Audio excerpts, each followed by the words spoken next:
The news broke on a sunny Tuesday morning. Elon Musk, the man behind Tesla and SpaceX, had just posted something that made phones buzz worldwide. It wasn't about rockets or electric cars this time. It was about him living like a poor person for a whole week. "I'm tired of people saying I don't understand real-life problems," he wrote. "Starting tomorrow, I'll live with only $40 in my pocket for 7 days.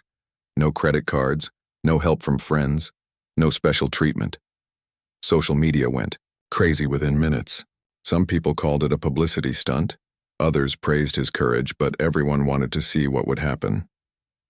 At his sleek California mansion, Elon packed a small backpack while cameras rolled. He chose carefully: a toothbrush, 2 t-shirts, 1 extra pair of jeans, some socks, and a notebook.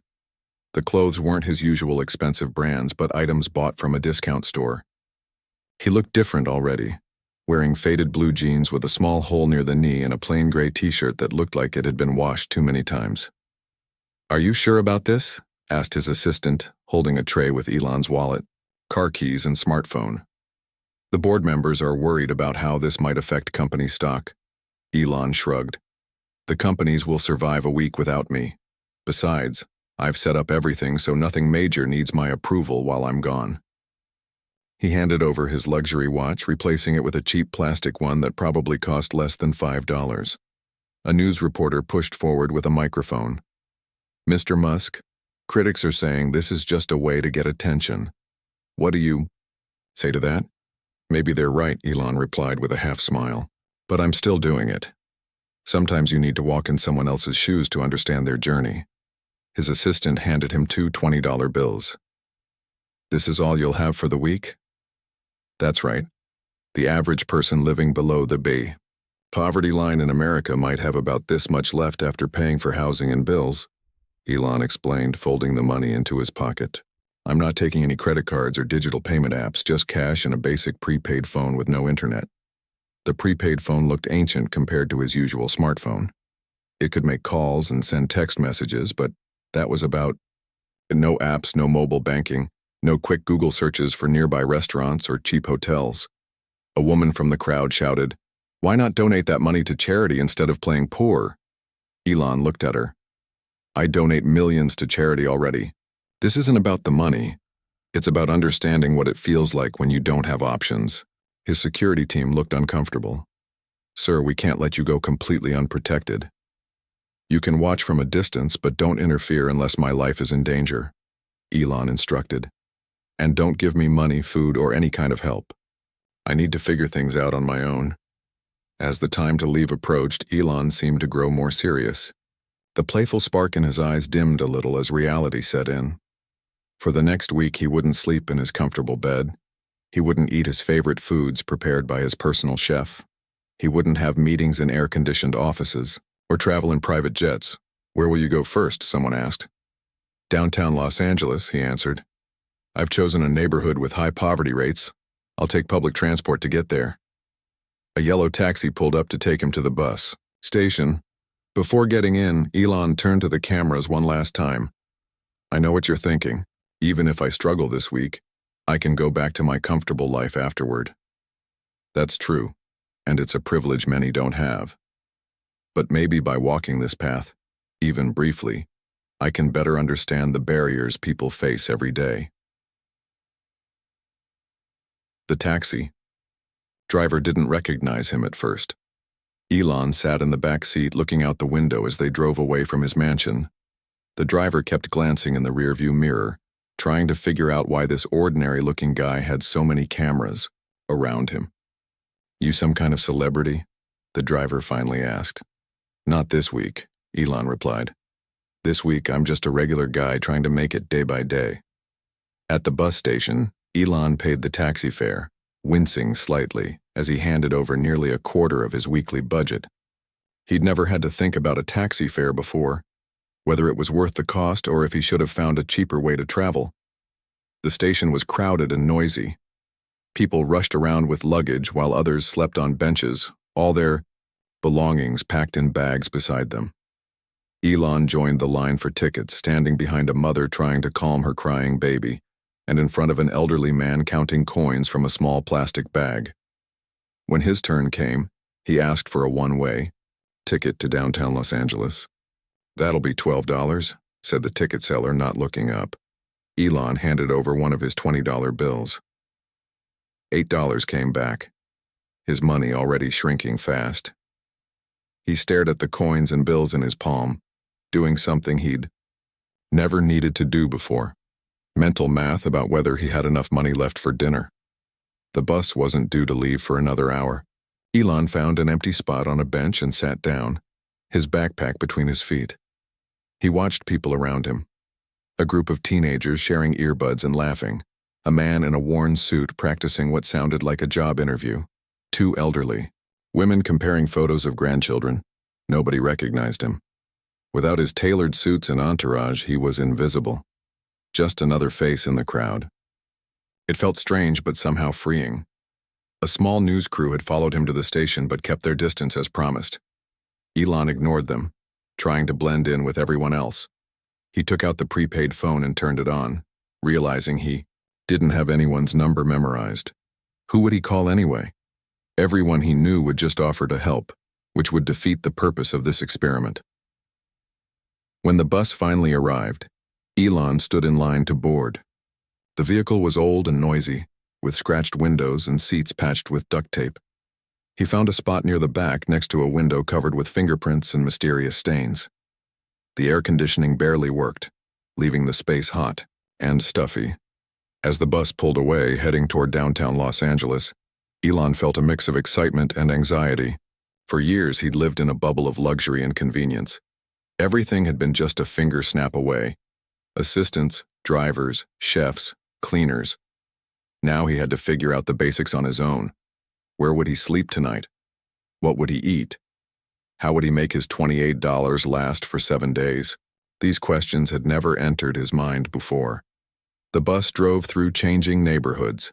Fancy houses gave way to apartment buildings, which turned into more crowded streets with discount stores and fast food restaurants. People got on and off, some looking tired after long work shifts, others chatting loudly on phones. A teenager sitting across from Elon was watching a video about him on a cracked smartphone.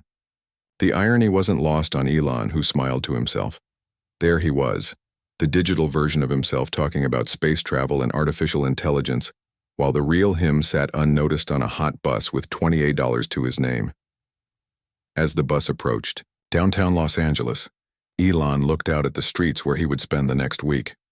Tall buildings cast shadows over people hurrying along sidewalks. Street vendors sold fruit and hot dogs from carts. A group of men and women stood at a corner with backpacks and blankets, looking like they had nowhere to go. This was it. This was where his experiment would really begin. When the bus stopped, Elon stood up, adjusted his backpack, and stepped into his new reality. For the first time in decades, he didn't have a plan, a schedule, or a safety net. He was just a man, on a street with a small amount of cash in his pocket, trying to figure out his next move, just like millions of others around him. The morning sun hit Elon's face through a small window with no curtains. He blinked, confused for a moment about where he was. The bed beneath him was hard, with springs that dug into his back. The pillow was flat and smelled like cheap detergent. This wasn't his California king-size bed with Egyptian cotton sheets. Then he remembered. This was day 2 of his week living as a poor man. He'd spent almost half his money on a bed in a hostel, a large room with 6 beds, each separated by thin curtains that did little to block out snoring or late-night whispers. For $19 he got a bed, access to a shared bathroom, and a small locker for his belongings. It had seemed expensive for what it was, but after walking for hours and asking at 7 different places, it was the cheapest option he could find. Elon sat up and checked his watch. 6:30 a.m. Back home, he'd be waking up to fresh coffee prepared by his chef and checking emails from his team across the globe. Today, he had nowhere to be and nothing specific to do except survive. The other beds in the room were already empty. His roommates, a young backpacker, 2 construction workers, and 2 older men who kept to themselves, had left for work or whatever filled their days. Elon had tried talking to them last night, but conversations died quickly when they learned he didn't have a job or much of a plan. "You new to the streets?" one of the older men had asked. Sort of, Elon had replied, not wanting to explain his experiment. The man had just nodded. You'll figure it out or you won't. That's how it goes. Now, stomach growling, Elon gathered his few belongings and headed to the small common area. A coffee machine stood in the corner with a sign, $1 per cup honor system. He dug in his pocket and pulled out his remaining cash, $9. Almost half gone already, and he still needed to eat today and find shelter for tonight. The coffee would have to wait. Outside, the morning air was cool but warming quickly. Los Angeles was heading for another hot day. Elon joined the stream of people on the sidewalk, many heading to work or school. He felt oddly invisible among them. No one looked. Twice at the man in wrinkled clothes with messy hair. His first priority was food. The hostel didn't offer breakfast, and he hadn't eaten since a cheap hot dog he'd bought from a street vendor yesterday afternoon. He walked past coffee shops where people tapped on laptops and cafes serving $15 avocado toast. The smells made his stomach growl louder. After 20 minutes of walking, he found a small grocery store. Inside, Elon moved slowly through the aisles, checking prices and doing math in his head. A loaf of bread, $2.49. A small jar of peanut butter, $3.79. An apple, $1.89. That would leave him with less than $2, and he still needed to find somewhere to sleep tonight. He put back the peanut butter and chose a banana instead of the apple, saving 40 cents. At the checkout, the cashier barely looked at him as she scanned his items. $3.27, she said. Elon handed over the money and took his small bag of food. Sitting on a bench outside, he made a sandwich with the bread and banana, something he'd never tried before but had seen a man doing yesterday at the bus stop. It wasn't bad, just strange. He ate slowly, making the food last. With breakfast done, Elon faced his next challenge. Finding work. With no permanent address, no ID he could show, and no references, his options were limited. He remembered the construction workers from the hostel mentioning a spot where day laborers gathered.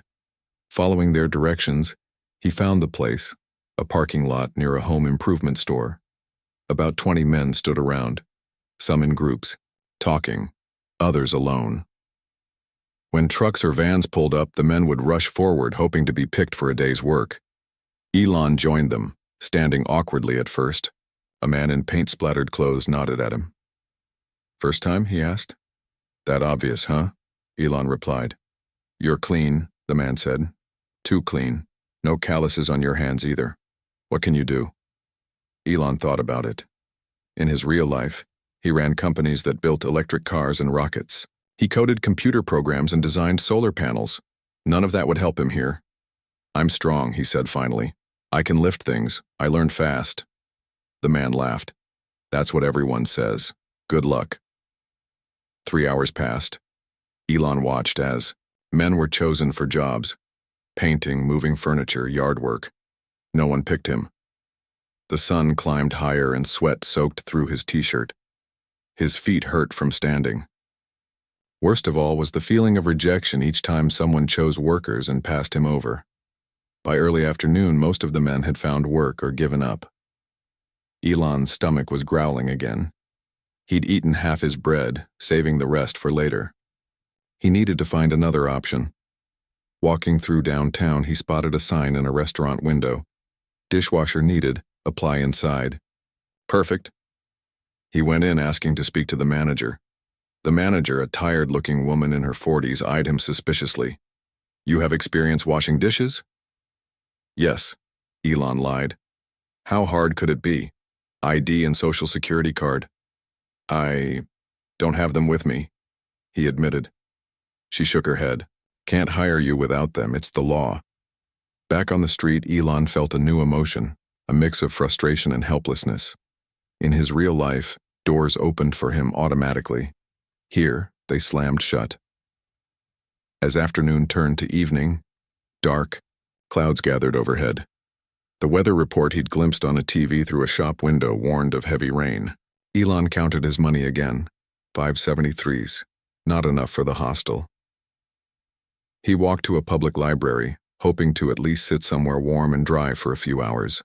Inside, He found people doing exactly that, some reading, others just sitting quietly, many looking like they had nowhere else to go. He took a seat in a corner, resting his tired feet. An older man sat down beside him, placing a plastic bag full of belongings under his chair. "Library closes at 8, he said without looking at Elon. "Then the shelter on 7th fills up by 8:30. If you want a bed, better line up by 7:45. "Thanks," Elon said, surprised by the help. "Is that where you're going?" The man shook his head. "Shelters aren't safe for old guys like me. Too many young ones looking to take what little you got. I know a doorway that stays dry when it rains." They sat in silence for a while. Elon wanted to ask more questions, but sensed the man preferred quiet. Instead, he watched people around him: a teenager doing homework, a woman filling out job applications, a man in a suit who looked like he'd recently lost everything. At 7:30, Elon thanked the old man and headed toward 7th Street, following directions from a librarian. The rain had started, light at first, then heavier. By the time he reached the shelter, his clothes were soaked and water squelched in his shoes. A line had already formed outside the building. Elon joined it, huddling under the small overhang that provided little protection from the rain blowing sideways. "First time?" asked a woman in front of him, echoing the question he'd heard earlier. "Is it that obvious?" Elon asked, trying to smile through chattering teeth. "We all had a first time," she said. "Just keep your stuff close and don't make eye contact with the angry ones." When the doors opened, the line moved forward slowly. Elon watched anxiously as people were admitted, one by one. When only 5 people remained ahead of him, a worker came out. "That's it for tonight," he announced. "We're at capacity. Sorry, folks." Protests erupted, but the worker was firm. The shelter was full. Fire regulations. Nothing he could do. Elon stood in the rain, watching as the lucky ones disappeared inside to dry beds. The unlucky ones, himself included, drifted away into the wet night. With nowhere to go and rain pouring down, Elon walked until he found a small shopping center with a covered walkway. Other people had the same idea. About a dozen individuals and couples had claimed spots against the wall, some with cardboard laid out beneath them. He found an empty corner and sat down, pulling his knees to his chest. Water dripped from his hair down his face. His socks were soaked. For the first time, he felt truly cold, truly uncomfortable, truly alone. A security guard appeared, shining a flashlight. "Can't stay here," he said flatly. "Private property." "It's pouring," someone protested. "Where are we supposed to go?" "Not my problem," the guard replied. "Move along or I call the cops." Back in the rain, Elon wandered until he found a bus shelter. 3 people were already inside, but they shifted to make room. No one spoke. They just sat, watching rain hammer the streets, listening to cars splash by. Elon thought about his warm, dry mansion. His chef would be preparing dinner now. His assistant would be organizing tomorrow's meetings. His bed would be turned down, waiting for him. Here, he had wet clothes, less than $6, and nowhere to sleep. The contrast was more than he'd bargained for. This wasn't just an inconvenience or an interesting experience to talk about later. This was a harsh reality that millions faced every day.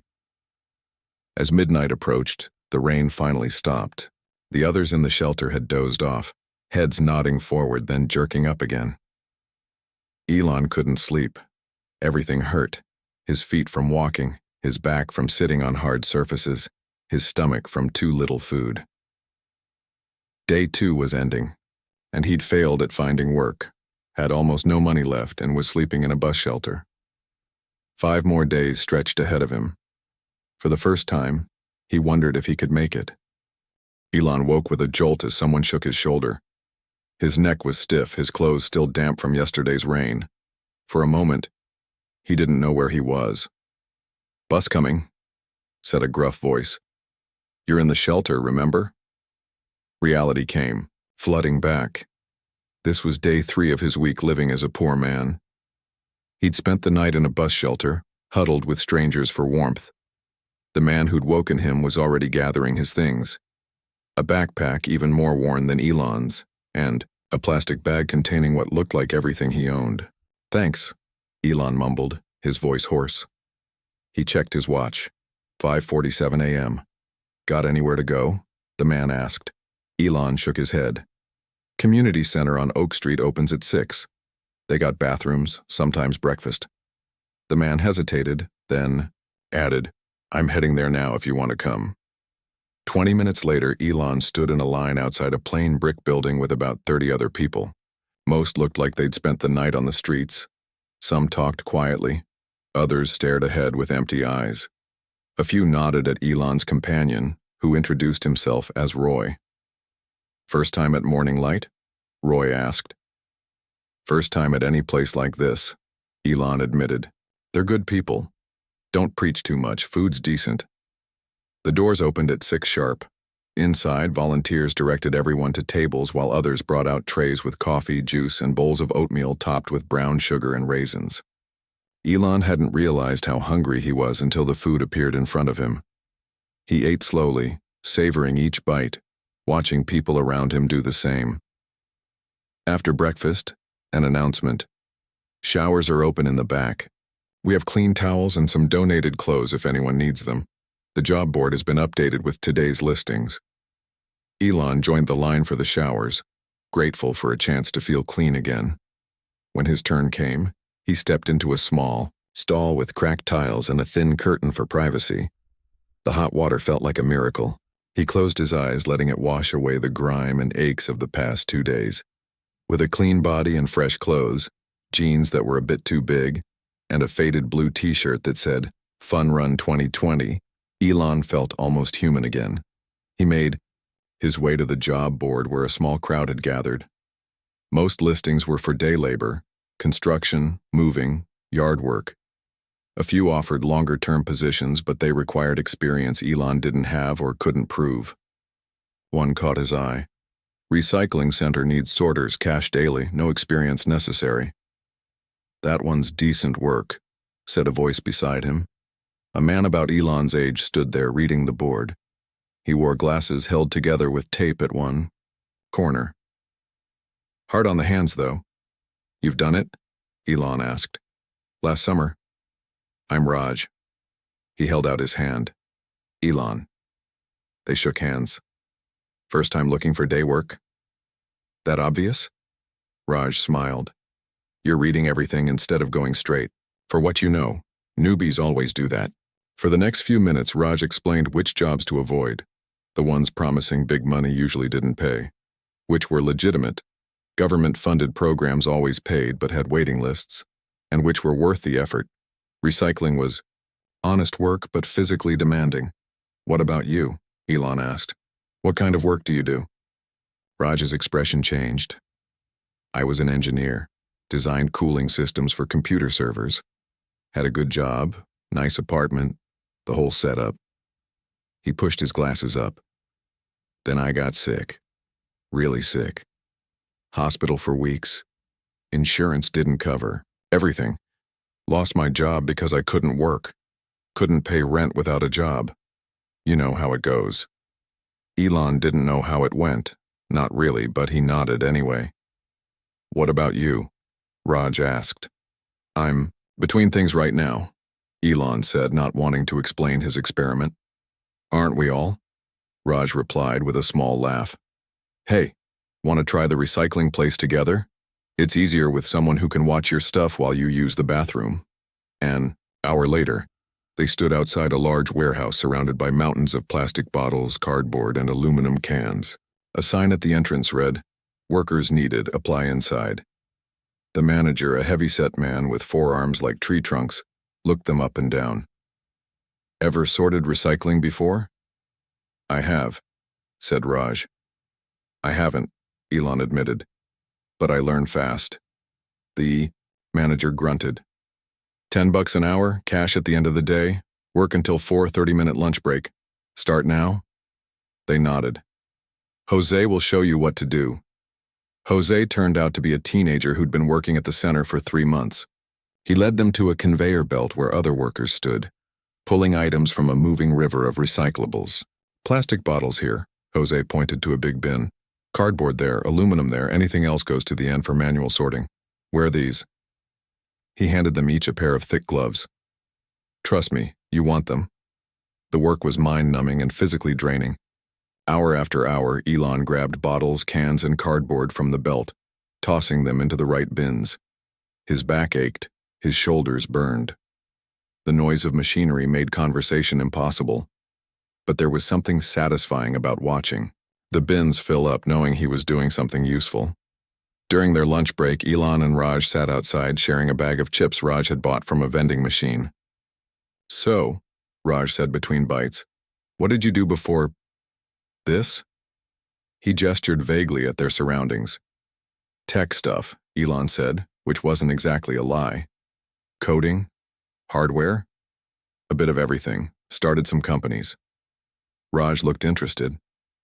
What kind? Online payment processing, electric cars, space exploration. Elon kept his tone casual, as if these were ordinary startups. Raj laughed. Right. And I'm Jeff Bezos. He popped another chip in his mouth. Seriously, though, what kind of companies? Elon changed the subject. You said you were an engineer. What kind of systems did you design? For the next 20 minutes, Raj talked about his work, cooling systems that used 40% less energy than standard models, a patent he'd been working on before getting sick, ideas he still had but couldn't develop without resources. You know what I miss most? Raj said. Not the money or the apartment, it's working on something that matters, making things better than they were before. He crushed the empty chip bag in his fist. Hard to change the world from a shelter bed when their shift ended at 4. Elon's body ached in places he didn't know could ache. His hands, despite the gloves, were scraped and raw, but he had $50 in his pocket, his day's wages. It felt different from any money he'd earned before, heavier somehow. More real. What now? Raj asked as they left the recycling center.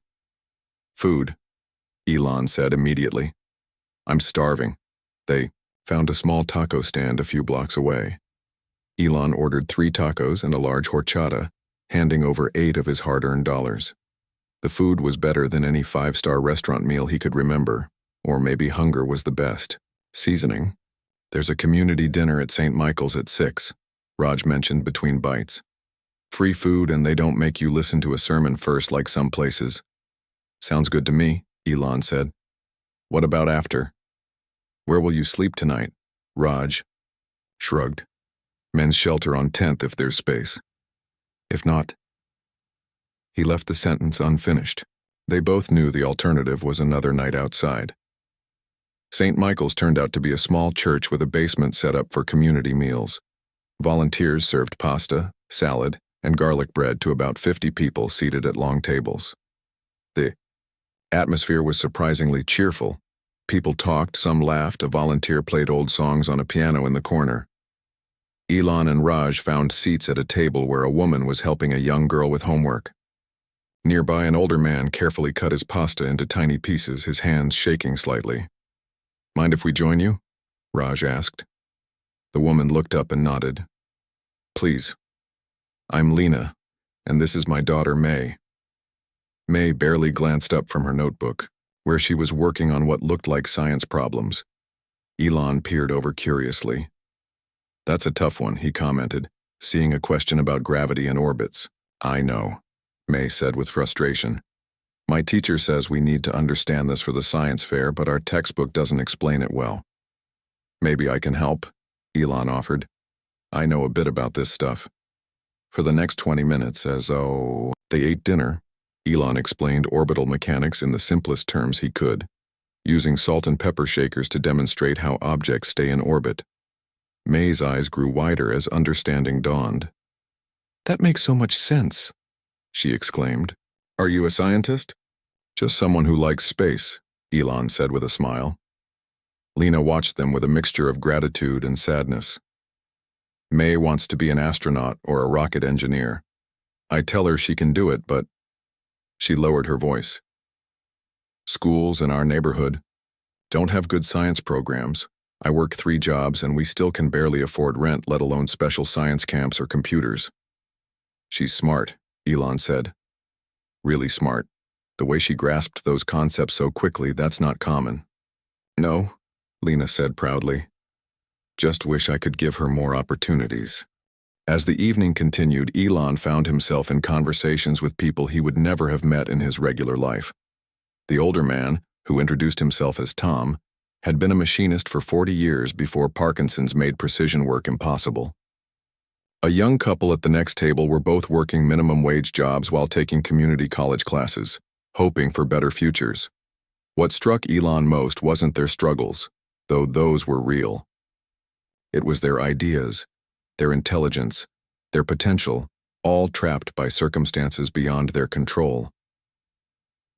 By the time they left for the shelter, Elon's mind was racing with thoughts he couldn't quite organize yet. Something important was taking shape, something beyond the experiment he'd planned. "You okay?" Raj asked as they walked. "You got quiet back there."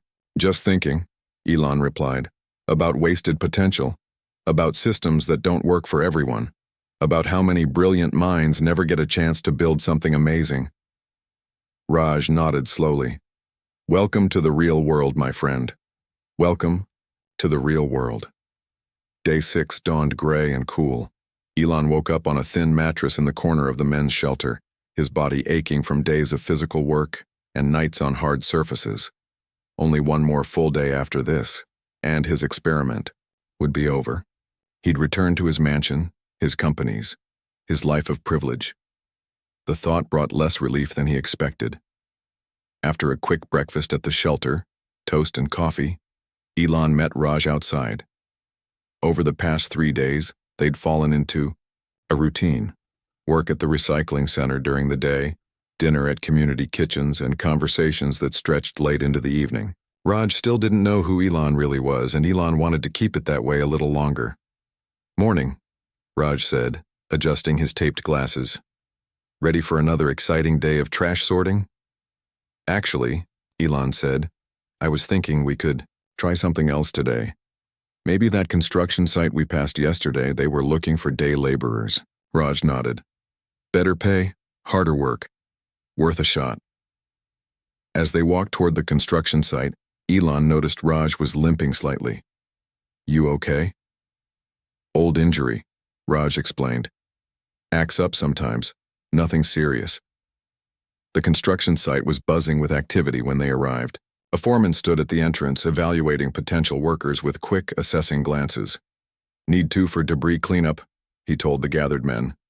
10 hours, $12 an hour, cash at the end. "Who wants it?" Hands shot up, including Elon's and Raj's. The foreman pointed at Elon. "You." Then at a younger, stronger-looking man. "And you."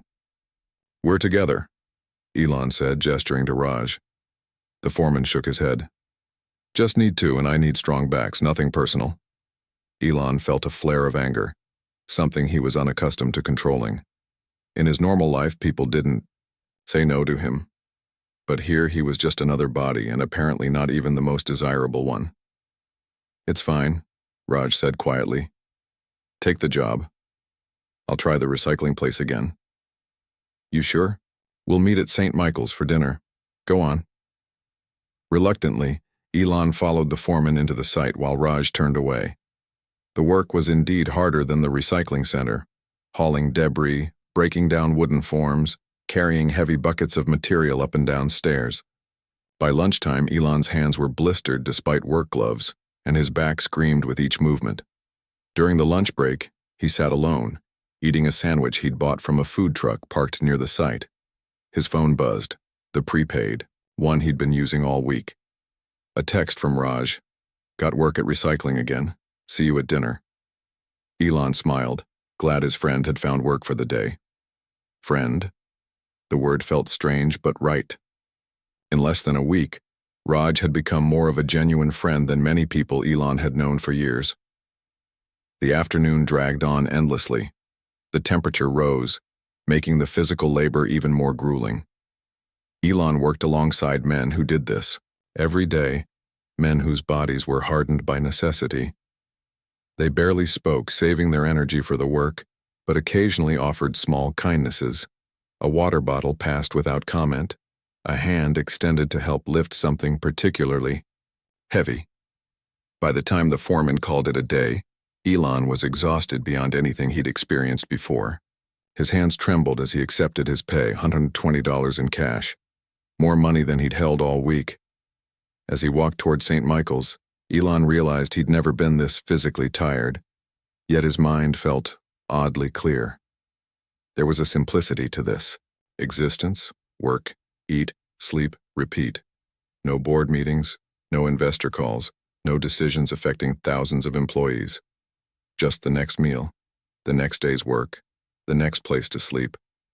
He was so lost in thought that he almost missed the commotion ahead.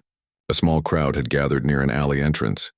As Elon got closer, he heard raised voices, then a cry of pain. Pushing his way through the onlookers, he saw what was happening. 3 young men had cornered someone against a wall.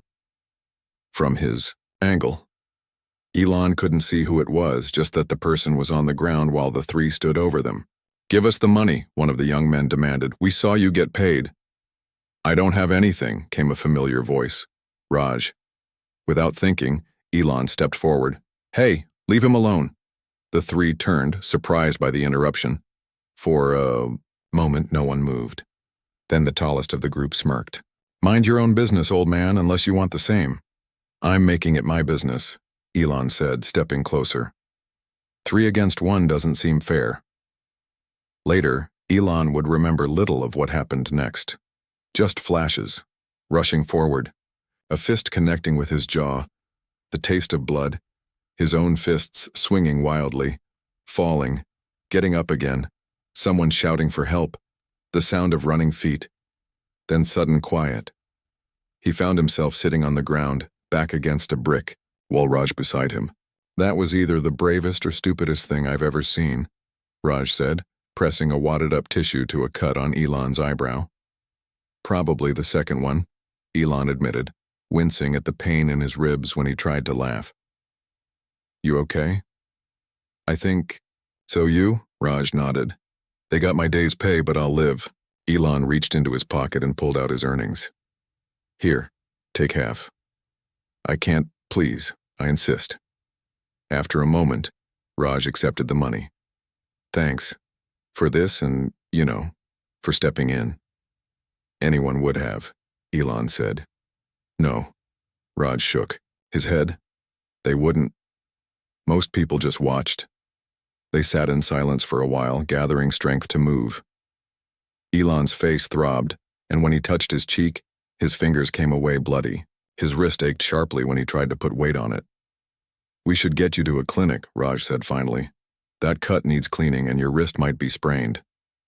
"Can't afford a doctor," Elon said automatically, then realized the irony. In his real life, he could buy a hospital if he wanted to. "Free clinic on Washington," Raj explained. "They take walk-ins until 8. The clinic was a small, crowded place with harsh fluorescent lighting and plastic chairs that had seen better days. They waited for nearly 2 hours before a nurse called Elon's name.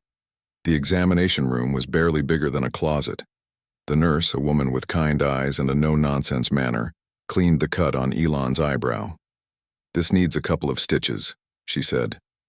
"And I want to wrap that wrist." "What happened?" "Tried to help someone, didn't go well." She raised an eyebrow but didn't press further.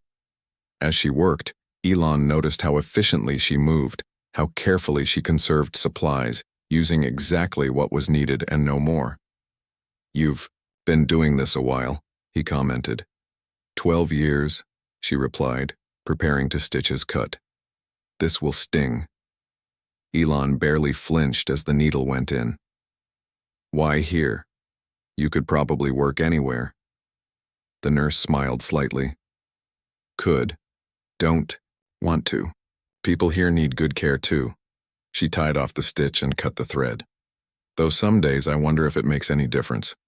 Patch people up, send them back to the same conditions that hurt them in the first place."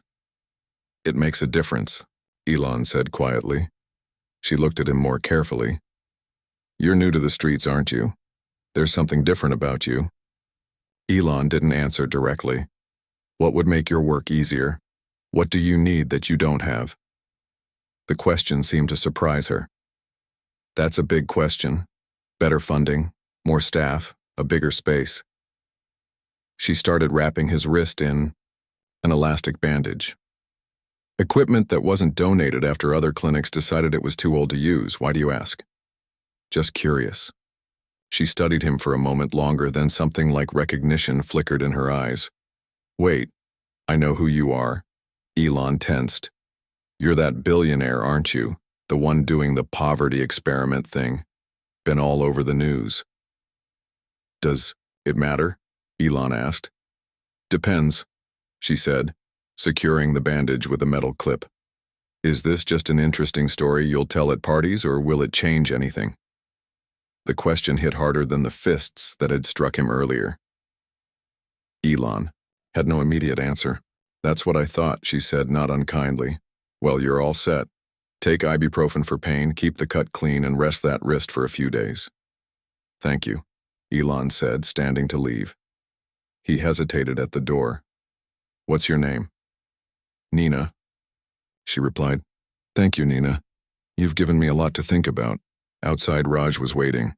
Everything okay? Yeah, Elon said, touching the stitch on his eyebrow. Let's get some food. St. Michael's was serving soup and sandwiches that night. Elon spotted Lena and her daughter May at their usual table and waved. Their eyes widened at his appearance. What happened to you? Lena asked as they sat down. He got into a fight, Raj explained with a hint of pride. 3 guys were robbing me, and he jumped in. Did you win? May asked. Not exactly, Elon admitted, but we got away. Lena shook her head. You should be more careful. People like us can't afford hospital bills. People like us. The phrase echoed in Elon's mind. For nearly a week he'd been one of them, eating the same food, sleeping in the same shelters, facing the same barriers. But tomorrow he could walk away from it all. They couldn't. As the meal continued, Elon was quieter than usual, his mind racing. He watched May working on more science homework, Raj explaining a concept to her with remarkable clarity. He noticed how Lena counted out her bus fare for tomorrow, carefully separating it from the rest of her money. He saw Tom at the next table, sharing half his sandwich with a younger man who had arrived too late for a full meal. Small acts of generosity from people who had almost nothing to give. When it was time to leave, Elon made a decision. He pulled out his remaining cash, about $90 after giving half to Raj earlier. Here, he said, pressing it into Lena's hand. For May's science books. I can't take this, Lena protested. You need it. Not as much as she does, Elon insisted. Please. After a moment of hesitation, Lena accepted the money, tears welling in her eyes. Thank you, this means... You have no idea what this means. But as Elon walked away with Raj toward the shelter, he realized he did know. It meant one small crack in a wall of obstacles. One tiny opportunity in a life full of closed doors. Wasn't enough. Not nearly enough. His experiment would end tomorrow, but something told him his real work was just beginning. The morning of the 7th day arrived with golden sunlight streaming through the shelter windows. Elon lay awake on his cot, watching dust particles dance in the light beams. Today was the last day. In just a few hours, his experiment would end. He would step back into his old life. The mansion, the companies, the billions. It felt wrong somehow, like walking out of a movie halfway through.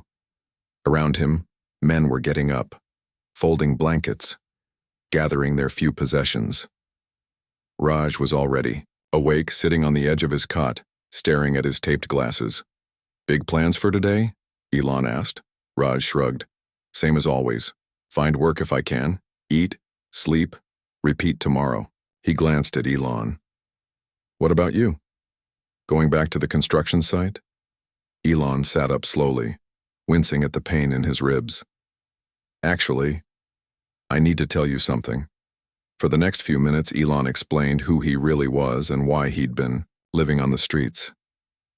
He watched Raj's expression change from confusion to disbelief to something like quiet anger. So this was all just... What? A game? Raj finally asked. Some rich guy's experiment? It wasn't a game, Elon said. I wanted to understand. Understand what? How the other half lives? Well, congratulations. You got your peek at poverty. Hope it was educational. Raj stood up, gathering his backpack. Wait, Elon said, reaching for his arm.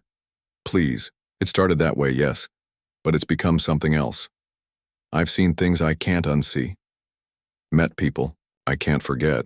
He paused. People like you. Raj looked skeptical. And what difference will that make tomorrow? Or next week? You'll go back to your mansion and your rockets, and I'll still be here, sorting trash and sleeping in shelters. It doesn't have to be that way, Elon said quietly. No. Raj laughed without humor. You gonna adopt all of us? Give us jobs? Fix the whole broken system? Maybe not all of it, Elon admitted. But I can try to fix some of it. Raj studied him for a long moment. Prove it. The morning passed quickly. Elon went with Raj to the recycling center one last time, working alongside him until noon. His hands were blistered, his muscles ached, and the cut above his eye throbbed. But none of that seemed to matter. His mind was racing with ideas, plans, possibilities. At lunchtime, he said goodbye to the other workers he'd come to know over the past few days. Luis, who sent half his earnings to family in Guatemala, Jenny, who worked 2 jobs while studying for her GED, Mike, who'd been homeless since returning from military service with PTSD. I'm leaving today, Elon told them, but I want to thank you all. You've taught me more than you know. Got a better job? Luis asked. Something like that, Elon replied. But I'll be back soon, I promise. He and Raj walked to St. Michael's for lunch. Lena was there with May, who ran up to show Elon her science test. I got an A, she exclaimed. I used what you taught me about orbits and gravity. That's amazing, Elon said, genuinely proud. I knew you could do it. Mom says I can join the science club now, she continued excitedly. The money you gave us pays for the materials and the bus fare to stay after school. Elon felt a pang in his chest. Such a small amount of money to him had made such a difference to them. After lunch, he said his goodbyes, promising to return. Few believed him. They'd heard such promises before. 1 week, he told Raj. Give me 1 week to show. Hugh, I'm serious. Raj nodded, but his eyes were guarded. We'll see. At exactly 3 p.m., Elon walked to the corner where his experiment had begun 7 days ago. A black car was waiting, just as arranged. His assistant stepped out, looking relieved to see him despite his disheveled appearance. Welcome back, sir, she said, opening the door. Are you all right? You look like I've been living on the streets for a week? Elon finished with a small smile. I have been. The car was cool and quiet, a bubble of luxury after days of noise and discomfort. As they drove away from the neighborhood that had been his home for the past week, Elon looked back through the window. The streets, the people, the struggle, all continuing without him. Take me to the office, he told the driver. There's work to do. The next 7 days were a blur of activity. Elon slept little, worked constantly, and ignored concerned comments about his appearance, the healing cut above his eye, the still bandaged wrist, the weight he'd lost. None of that mattered. What mattered was the plan taking shape. Not a charity, not a handout. Something bigger, more fundamental. On the morning of the press conference, his assistant found him at his desk, where he'd been all night. Sir, the media is arriving. You should get ready. Elon nodded, looking down at his notes one last time. This wouldn't be like his usual announcements about new technology or business ventures. This was different, personal. The conference room was packed with reporters and cameras when he entered. Whispers spread as they noticed his still visible injuries, the simplicity of his clothing. He'd chosen a plain black t-shirt rather than his usual expensive attire. Thank you all for coming, he began, his voice quieter than usual, forcing them to listen more carefully. A week ago, I returned from an experiment. I lived on the streets for 7 days with only $40 to my name. No credit cards, no phone calls to friends, no special treatment. Cameras flashed as he described his experience. The hostels, the shelters, the recycling center, the community meals. He didn't dramatize or exaggerate. The simple truth was powerful enough. But this press conference isn't about my experience, he continued. It's about the people I met, people with intelligence, skills, and ideas who are trapped by circumstances beyond their control. People who could be building our future if only they had the chance. He took a deep breath. Today, I'm announcing the creation of a new initiative with an initial funding of $2 billion. This isn't charity. It's investment in human potential. Murmurs spread through the room as he outlined the program. No strings attached. Grants for people with innovative ideas but no resources to develop them. Support systems for families struggling to balance work, education, and basic needs. New hiring practices across all his companies to remove barriers for qualified candidates lacking traditional credentials or backgrounds. But perhaps the most important part of this initiative, Elon said, looking directly into the cameras, is who will be leading it. The side door opened and Raj walked in, looking uncomfortable in new clothes but with his head held high. Behind him came Lena and May, Nina from the clinic, and several others Elon had met during his week on the streets. These individuals will serve as the advisory board, guiding how resources are allocated and programs are designed. They have expertise I lack, the lived experience of navigating poverty while maintaining dignity, creativity, and hope. One reporter raised his hand. Mr. Musk, is this a PR move to improve your image? Elon didn't answer immediately. A week ago, perhaps there had been an element of that in his experiment. But now, this isn't about image, he said finally. It's about impact, about recognizing that talent and potential exist everywhere but opportunity doesn't, about acknowledging that I didn't build my companies alone. I had advantages, supports, and second chances that many never receive. Another reporter called out, "What do you say to critics who claim this is just a billionaire's guilt project?" This Raj stepped forward to the microphone. I had the same question when he told me who he really was. I thought this was just a rich man's game. But let me tell you what happened next. Raj described how Elon had spent the past week working with him and the others to design programs that would actually help, not just look good in press releases. How he'd listened more than he'd talked. How he'd changed hiring policies at his companies overnight to consider skills and potential rather than degrees and backgrounds. I was an engineer before I lost everything, Raj said. Next month I start working at the research division, developing the cooling system I designed years ago but couldn't patent because I got sick and lost my job. Lena spoke next, explaining how the education support program would help her daughter pursue her dreams in science. Nina from the clinic described the funding that would expand healthcare access for people without insurance. As they spoke, Elon watched the reporters' expressions change. This wasn't the story they'd expected. Not a rich man's brief tourism in poverty followed by a donation and quick retreat back to privilege. This was something else. When everyone had spoken, Elon returned to the microphone. I want to be clear about something, he said. I didn't live as a poor man for a week. I lived as a man with temporary inconveniences, always knowing my wealth and privilege awaited me. The true revelation wasn't how I survived poverty, but how extraordinary the people I met are for navigating it every day with dignity and ingenuity. He paused, looking around the room. They're not looking for handouts. They're looking for the same opportunities I had. And starting today, my job is to help create those opportunities, not as charity, but as an investment in our shared future. After the press conference, Elon found Raj waiting in a quiet corner. Not bad, Raj said. For a billionaire. Elon smiled. High praise. Did you mean it? All of it? Every word. Raj nodded slowly. You know this won't be easy, right? You can't fix a broken system overnight even with billions. I know, Elon agreed. But we can start.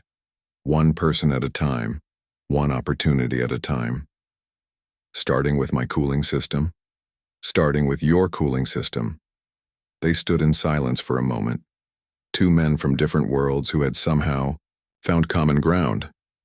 You know what the strangest part is? Elon said finally. I went into this thinking I'd be giving something up. Comfort, convenience, control, but I ended up gaining something much more valuable. What's that? Perspective, connection, purpose. Elon extended his hand. Thank you for that. Raj looked at the offered hand, then shook it firmly. Don't thank me yet. The real work is just beginning. And as they walked out together to meet the others, Elon knew he was right. The experiment was over, but the transformation, his own, and hopefully many others, was just beginning.